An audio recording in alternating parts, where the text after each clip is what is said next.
Just off the southern tip of the Florida Peninsula, where the islands known as the Florida Keys begin their majestic sweep to the southwest, lies a magical place unlike any other in the continental United States. It is John Pennekamp Coral Reef State Park. When opened to the public in 1961, it was America's first underwater park, and it remains one of just a few such parks in the nation. John Pennekamp Coral Reef State Park is the nation's most popular state park in terms of numbers of visitors. Over 1 million people every year. It's a water wonderland for divers, snorkelers, boaters, and anglers. While all those people are able to take advantage of the park's aquatic wonders, they are not the reason this incredible preserve was created. Pennekamp Park, as it's often called, includes part of a living reef system, North America's only coral reef, which parallels more than 150 miles of the Florida Keys. It's a system that's been under siege for years. Careless boating, the discarding of trash and fishing line from boats, the harvesting of coral by commercial interests and sport divers, pollution from a variety of sources, global warming, and the development of adjacent land areas have all combined to threaten the very existence of these fragile reefs. It might seem that providing recreational opportunities while at the same time protecting this incredible natural resource are diametrically opposed and impossible to accomplish. But the state of Florida has managed to not only strike a balance, but also reduce damage to the coral reefs and adjacent land areas. You'll learn about this as we tour John Pennekamp Coral Reef State Park. We're going to take you out on the water, under the water, through mangrove creeks, deep into the unique hardwood hammocks, and we'll show you some places the public doesn't normally get to see. Along the way, you're going to learn plenty about the underwater and onshore ecosystems. The park is located just off US Highway 1 on Key Largo, about an hour's drive south of Miami. When created in 1960, John Pennekamp Coral Reef State Park joined Everglades National Park as the only preserves in the area. Today, however, there are additional protected areas. Biscayne National Park, Crocodile Lake National Wildlife Refuge, and Card Sound Aquatic Preserve to the north, and the Florida Keys National Marine Sanctuary to the east and south. These preserves provide additional protection for the water and land areas of the park. Pennekamp Park extends for 22 miles from Angelfish Creek in North Key Largo to Rodriguez Key off Tavernier. The park extends 3 miles into the Atlantic Ocean and includes some 60,000 acres of water area and nearly 3,000 acres on land.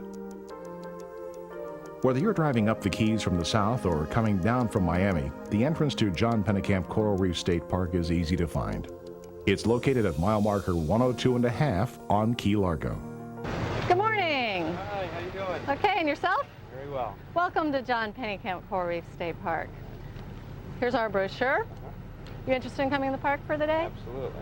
Okay, we have a visitor center with a 30,000-gallon aquarium. We have 2 nature trails. We have 2 little man-made beaches you can swim off of. We have the remnants from a shipwreck that we've placed underwater that you can see there.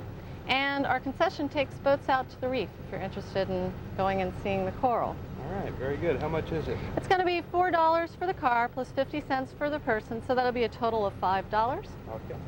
I have that right here. Okay, great. Let me get your receipt. This is United States Coast Guard Station 4 Lauderdale. Coast Guard 4 Lauderdale. And your receipt, sir. Thank you. Have a great time. A short drive from the park entrance through a canopy of native hardwood trees brings a visitor to what might be called the nerve center of Pennekamp Park, the Visitor Center. This is the best place to begin your visits, to get your bearings, so to speak. The friendly museum guides will answer all your questions and point you in the right directions for whatever activities you wish to take part in. You might even get to pet the center's mascot.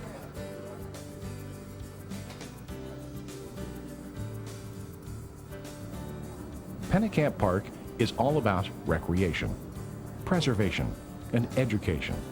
And your education begins here.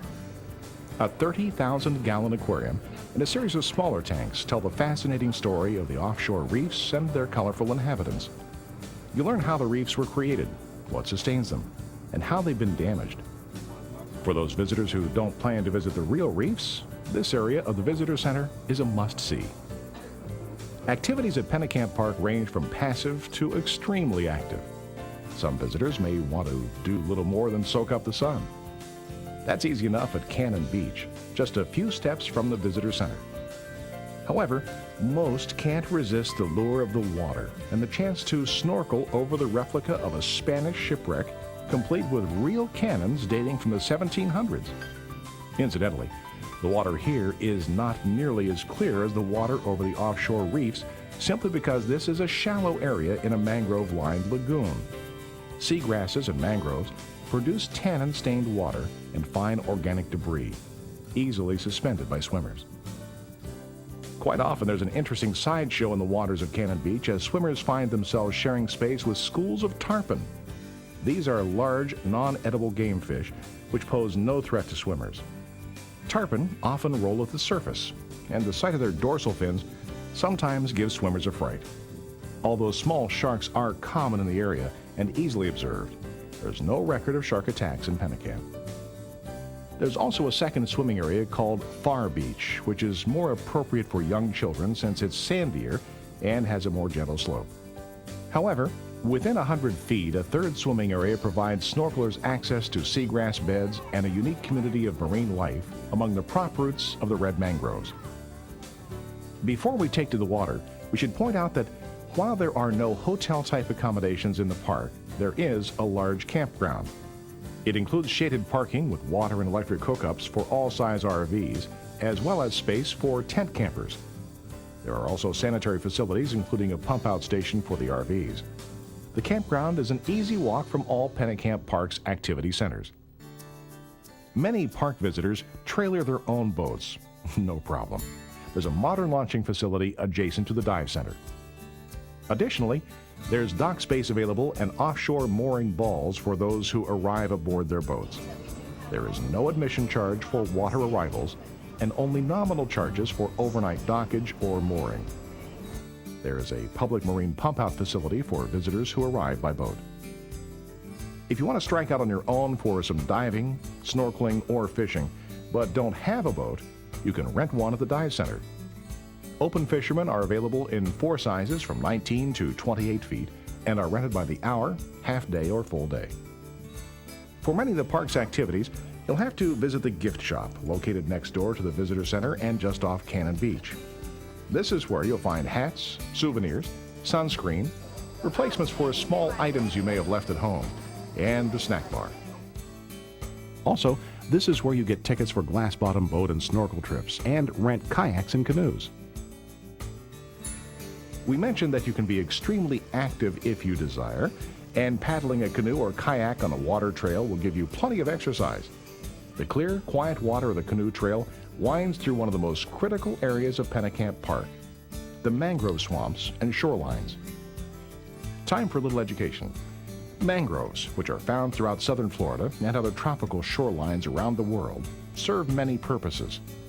These communities are wildlife breeding and habitat areas and serve as nursery grounds for many varieties of fish and shellfish.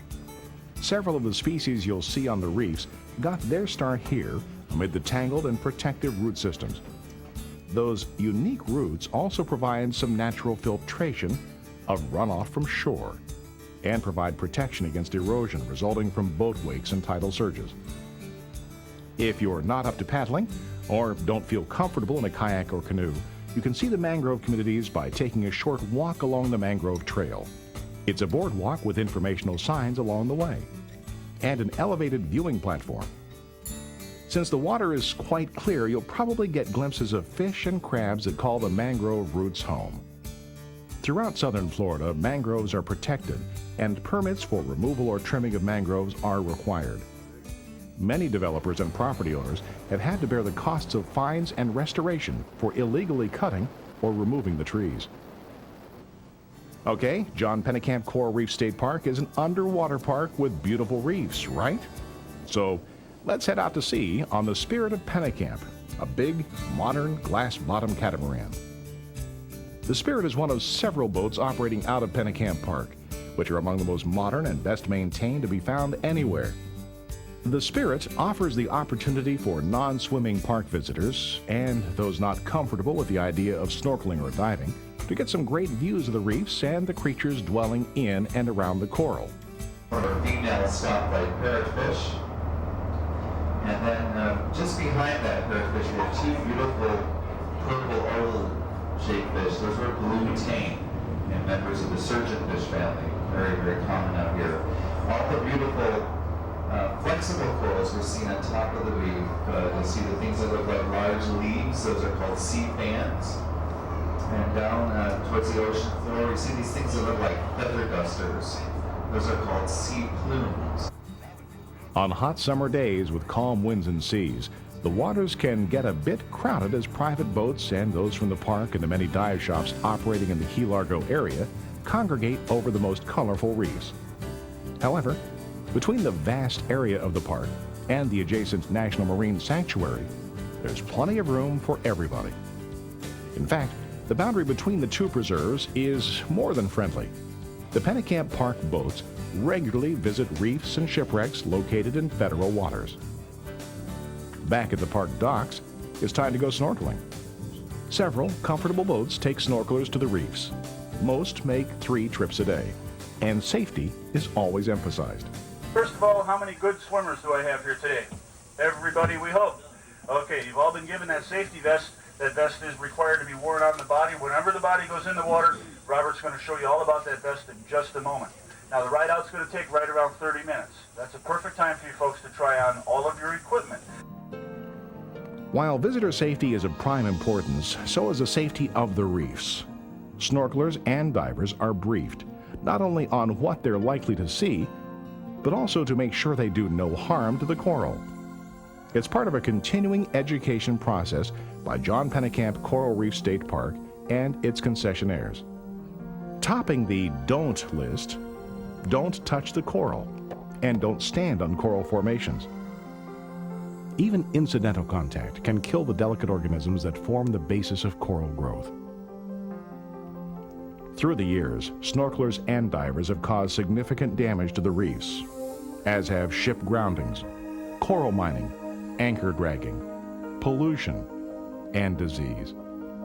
Many of the people we see here may be expected to visit park waters again, possibly with their own boats. Lessons learned today will go a long way toward protecting reefs in the future. Incidentally, on these trips, snorkelers may expect to spend about an hour and a half in the water, weather and seas permitting. Visitors who are not under time constraints might consider a snorkel trip on the Salsa. This boat accommodates a smaller group of swimmers who get to enjoy a quiet, leisurely sail to the reef. Those who opt for this trip can expect to spend about 4 hours on and in the water. What could be more relaxing after a long drive to southern Florida? One of the most popular stops for the Salsa and all the other snorkel boats is the undersea statue called Christ of the Deep.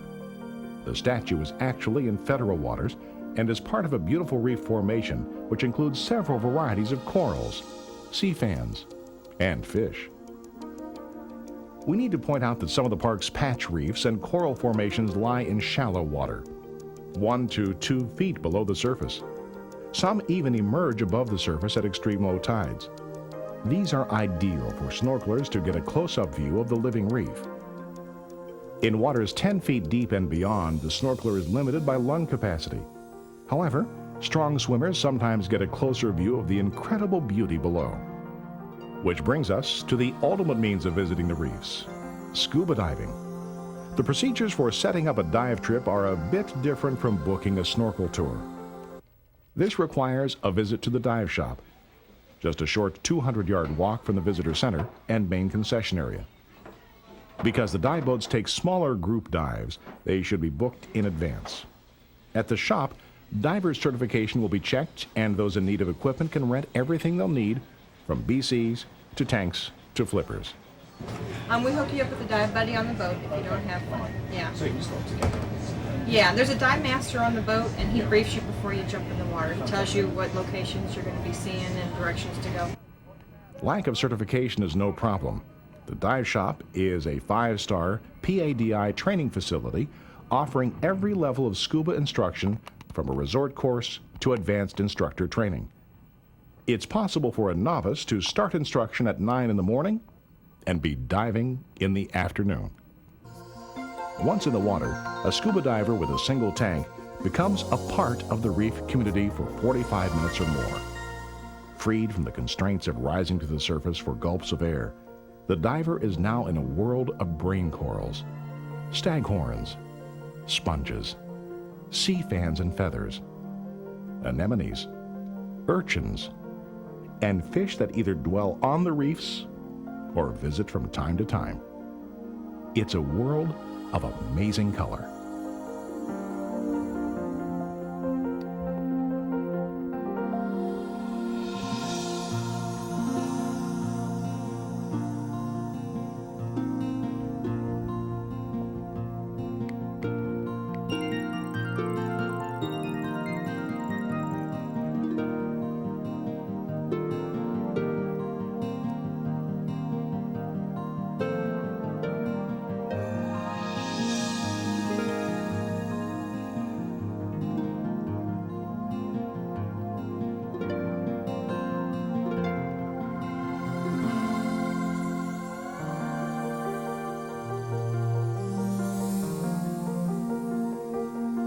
Those who frequent Pennekamp Park say each dive on a particular reef is different.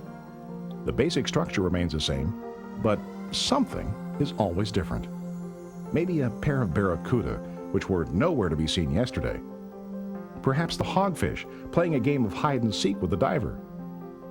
Partly because of changing light and water conditions, the diver will see things today that were obscured yesterday. Every dive is a little adventure. While the undersea splendor is what attracts most people to John Pennekamp Coral Reef State Park, the land areas should be considered almost equally important and well worth exploring by park visitors. For example, the mangrove trail, which winds through an important biological community we mentioned earlier. This marine tidal swamp is made up of red, white, and black mangroves. Throughout South Florida, the mangrove community has been greatly reduced by development. Within the park, however, the mangroves have been largely untouched. The best way to learn all about the mangroves is to take a guided tour with a park ranger. Another important area of the park is the native hardwood hammock, where one steps back in time to a key largo that existed before human intrusion. Park biologist Jim Ducanel loves to talk about some of the unique species along the wild tamarind trail and the importance of the hammock. This sign describes the poisonwood tree behind me. Poisonwood trees are a very important species here in the park, and the sign describes its relationship with the white-crowned pigeon. White crowns are a very rare species, but they are our keystone species. A keystone species is a plant or animal that actually has a huge influence on the habitat and the other animals that live there. White crowns fly back from the Greater Antilles, Cuba and Hispaniola especially, with seeds in their gut from the fruits that they've eaten while they were there. They are responsible for the huge diversity of trees that are here because those trees all arrived as seeds in white-crowned pigeons' guts. There are other birds here that eat fruits like this, but the white crown is the largest and has the largest variety in its diet. Now the label behind me describes the tree so you have no trouble identifying them, and a lot of people ask us, why do you have a poisonwood tree, which people react to the same way they do with poison ivy, or some people are allergic to mango or even pistachio. They're all members of the same family, anacards. The poisonwood tree is incredibly important as a wildlife food. The fruits are high in lipids, which means fat-soluble vitamins, a lot of protein, calorie-packed. And during nesting season, when birds are raising their young, this is the fruit that they need to have. And when this has an off year and doesn't produce as much fruit, white-crowned pigeon nestling survival actually declines by more than half. So we leave this tree because it's a very important part of the environment, and we teach people about the tree so they learn to avoid touching it.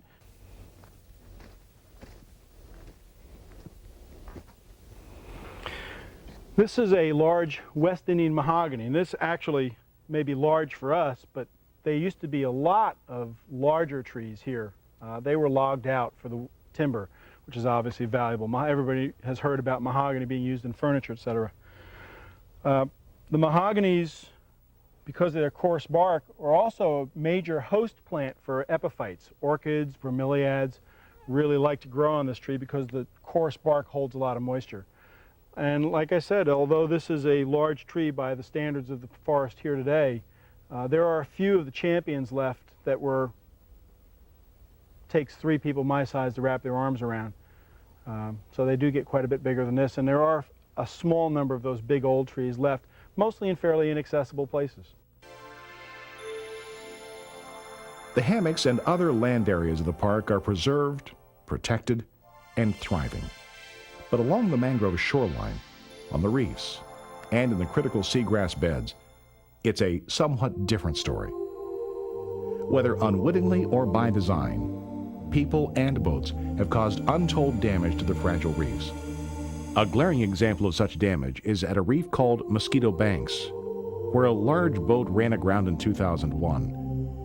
The hull of the vessel shattered formations which may have taken hundreds of years to develop.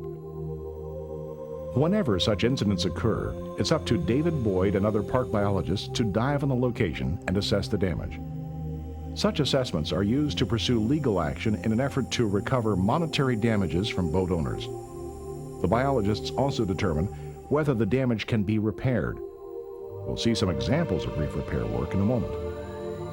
Through the years, ships and barges have been blown onto reefs by storms, have become disabled and drifted aground, or have simply gone off course and run onto the reefs at cruising speed, perhaps the most damaging of groundings.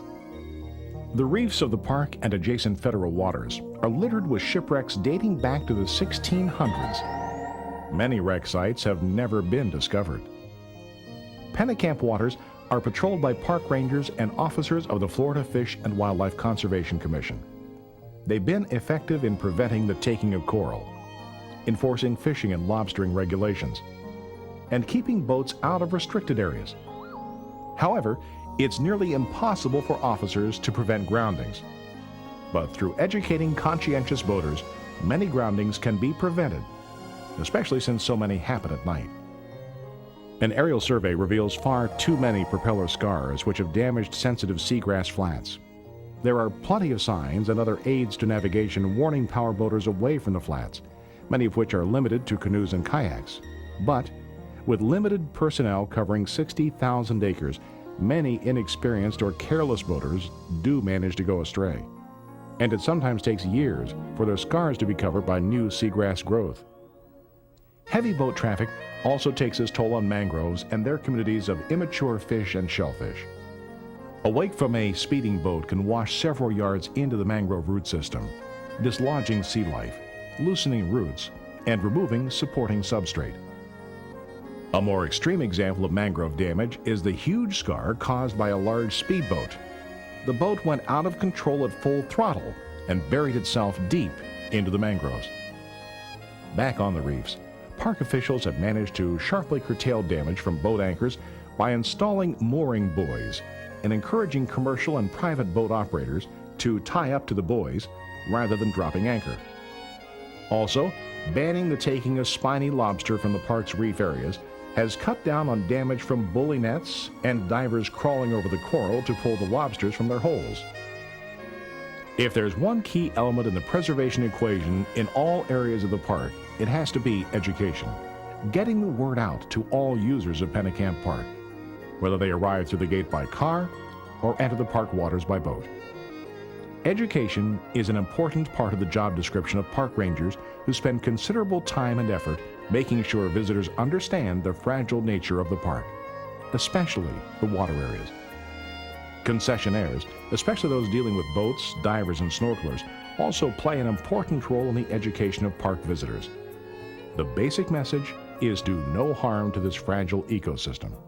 Leave it the way you found it, so it will remain available for others to enjoy. It's a message that's repeated in one form or another throughout Pennekamp Park in educational kiosks and on signs and buoys which dot the reefs and seagrass flats.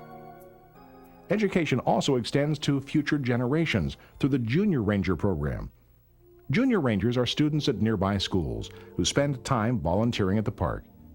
Their duties involve everything from greeting visitors to planting trees to picking up litter along trails and in the mangroves. In recent years, the park has become heavily involved in restoration projects, both at sea and on land. Biologists, researchers, and contractors have learned how to undo some of the damage inflicted by man. Here at Garrett's Reef, also known as Cannon Patch, there's still evidence of a recent boat grounding. However, researchers have figured out how to put some corals back in their original positions so that they may continue to grow. The process involves installing concrete base plates and cementing damaged corals in place.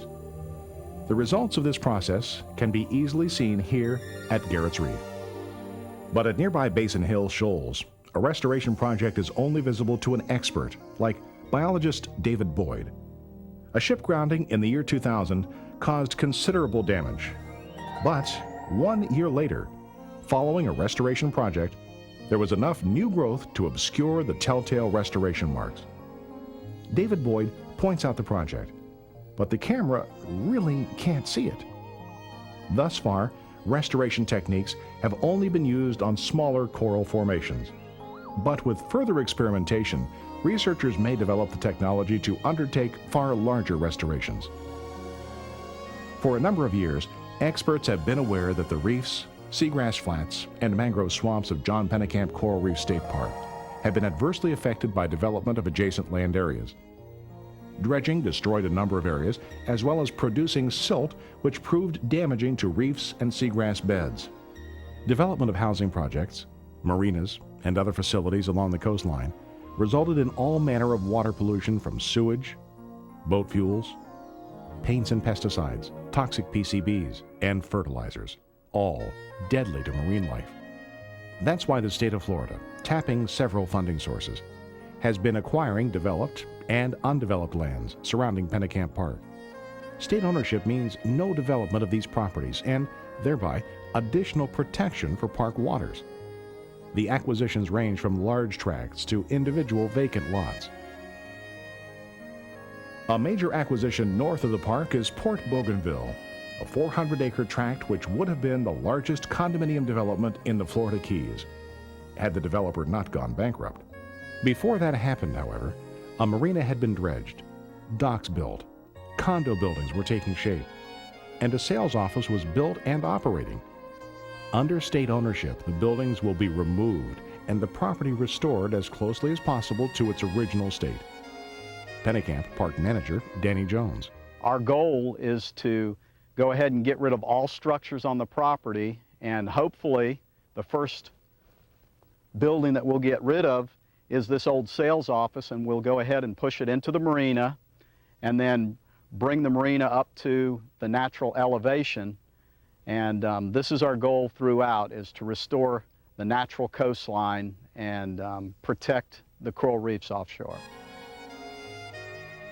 Port Bougainville is part of Dagny Johnson Key Largo Hammock Botanical State Park. It's part of the Key Largo Islands Geopark, which also includes Pennekamp Park. A small portion of the botanical park has been open for walking tours guided by a ranger.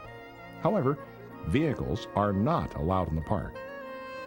In the same area of northern Key Largo, the restoration of another sizable private development is nearly complete. The site we're standing on used to be an RV camp and marina known as Carey's Fort Marina, and the state acquired it in the early 1990s, and our efforts here were to restore the natural coastline.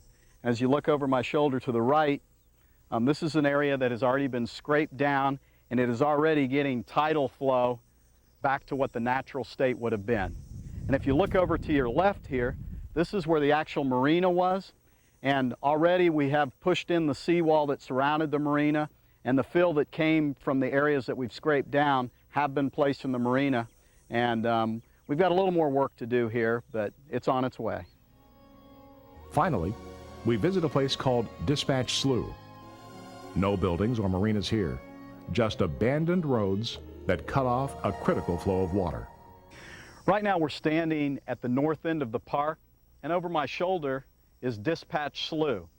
This roadbed that I'm standing on used to extend all the way to the ocean, and part of our restoration efforts here at the park are to get rid of the man-made structures and restore the natural coastline. So we've removed the roadbed from here, and now we have the natural flow occurring at Dispatch Slough the way it used to before man impeded its flow. We've seen various stages of restoration on the reefs and ashore. It should be pointed out that in most cases, restoration is not a quick fix. You don't remove a building one day and create a hardwood hammock the next day, or the next year, or even the next decade. Restoration, as biologist Jim Ducanel points out, can be a long-term proposition. We get asked the question about restoration and how doable it really is. My priority as the park biologist is to manage the park with the view that we're going to have this in perpetuity.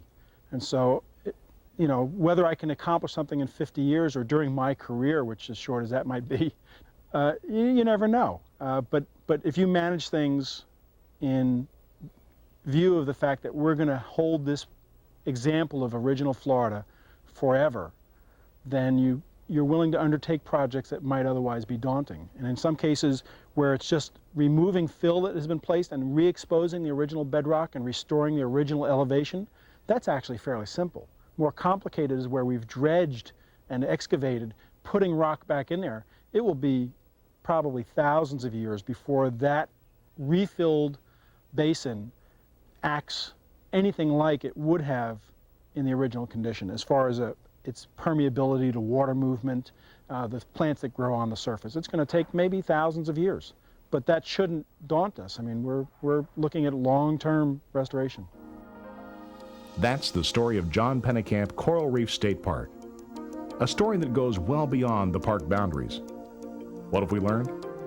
We've learned that there's a fine line between the public's insatiable appetite for recreational opportunities and the need to preserve and protect an endangered natural resource. We've learned that preservation and restoration go hand in hand, and that protection of the beautiful coral reefs requires more than signs and patrols. We've learned that education plays a critical part in protecting all areas of the park. And we've learned that there's a fascinating world out there just below the surface of the waters of John Pennekamp Coral Reef State Park. It's your park. We want you to visit and help us preserve it for the future.